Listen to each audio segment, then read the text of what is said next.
working on a fanzine illustration, and yeah, I figured I might as well talk about how is it that I come up with my poses.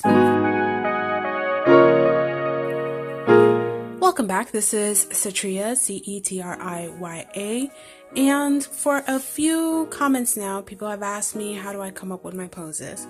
To be frank, I definitely have a long ways to go in terms of improving my anatomy, even stuff that after I've drawn it in a few days past, I noticed quite a number of things that I can improve on. But perhaps you're maybe earlier on in your journey of drawings and would like to know how I got to the level that I'm currently at. So basically, I'm just going to share 3 kind of tidbits of things that I do for me to come up with poses. Now the first thing I do is I tend to do a gesture drawing library.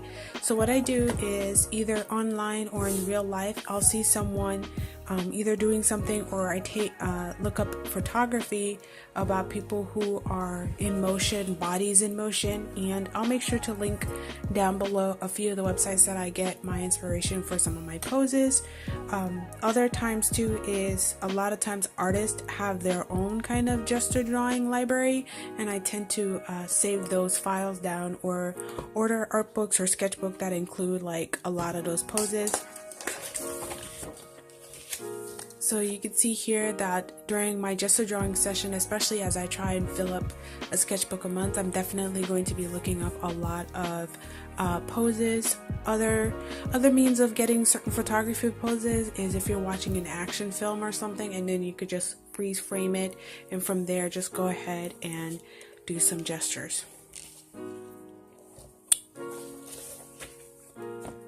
So next up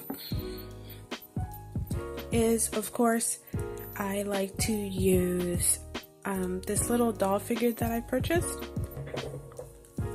I purchased 2 of these guys, one girl, one male, and they run about $40 for each of the dolls. And pretty much what I tend to do is I would do perhaps a close-up of the character and have them match the frame that I would like them. So if I want to do a foreshortening shot, there you go.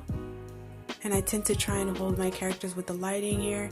And from there, I just kind of do a little bit of tilting, a little changes. And then again, going by the first method that I used, I went ahead and do a couple of freeze frame shots that I would like of the characters. Sometimes it could get really weird to get the poses right, or to get at a good kind of method of the perspective and whatnot, and I'm not really looking for too much extreme accuracy, but just enough so that way I know where I can go ahead and expand my imaging for stuff. So I'm going to go ahead and use this doll for my third and final kind of tidbit tip, and that is understanding the markers of the human body. If you look right here, both guys and girls have a similar kind of like body markings. I'm gonna go ahead and show you what I mean by those things.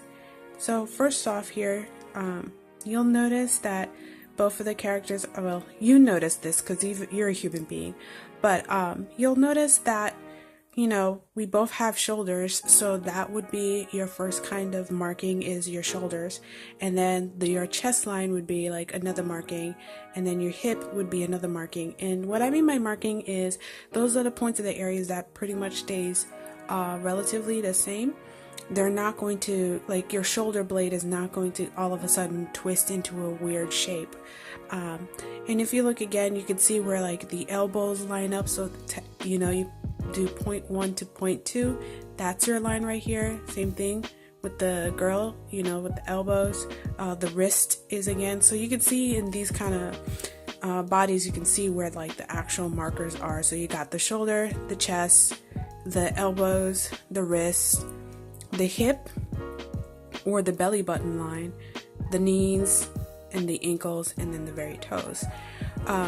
The other kind of marker that I tend to use, or you need to use actually, and that is sort of like the actual spine.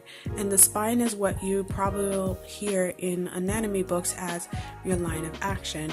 from the shoulder to the back, and then from the head to the shoulder, and then from the hip down to the ankle, and then from there you get your toes, and that's where you get your line of action from.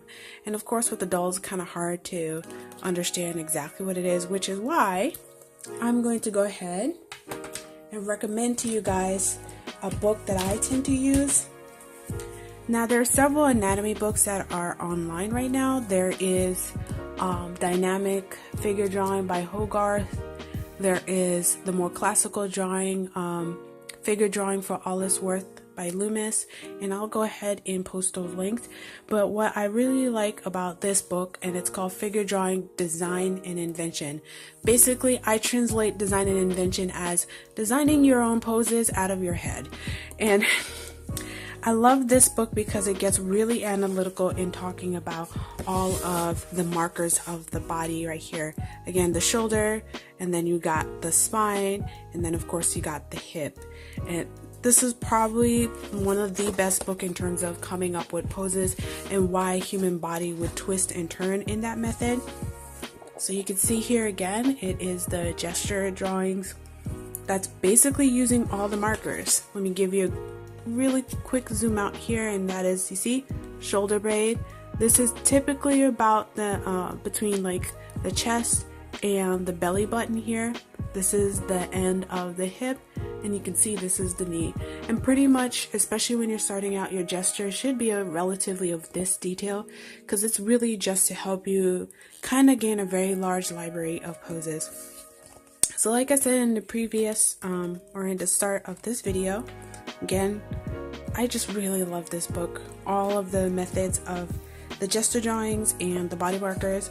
So again, at the start of this video, I had mentioned that I go ahead and look up a lot of photos or freeze frames from either film, magazine cutouts, other artists' drawings, and use that as a reference library basically, and going in and using that as my poses. And from there, the more you draw and the more you gesture draws from either real life or from photos, you tend to kind of mentally figure out what's going on, and then from there you can go ahead and create more of your own poses. And of course, if you find a pose that you're not really sure it looks right, there's nothing wrong with actually posing in front of a mirror, or maybe use one of these dolls, or getting a friend to do the poses for you, or even make a request by the models. Plenty of models and stock photos either on DeviantArt or YouTube and whatnot, for you to, for you to learn more and to expand your skills and knowledge. So I hope this video was helpful for you. This was not featured in my current giveaway because I love this book so much, but this book is only, I believe, roughly anywhere from $25 to $35, and again, I think this is well worth it. Of all the drawing books, it's my favorite. But I hope you found this video helpful, and if you are interested in the books that I am giving for a giveaway, it is still running until the end of the month. So go ahead, take a look at that video. It'll be a link again below or in the comments. And by all means, go ahead and leave a comment for perhaps maybe some other tip and trick that you'd like to learn from me, and hopefully I can go ahead and add that to my schedule.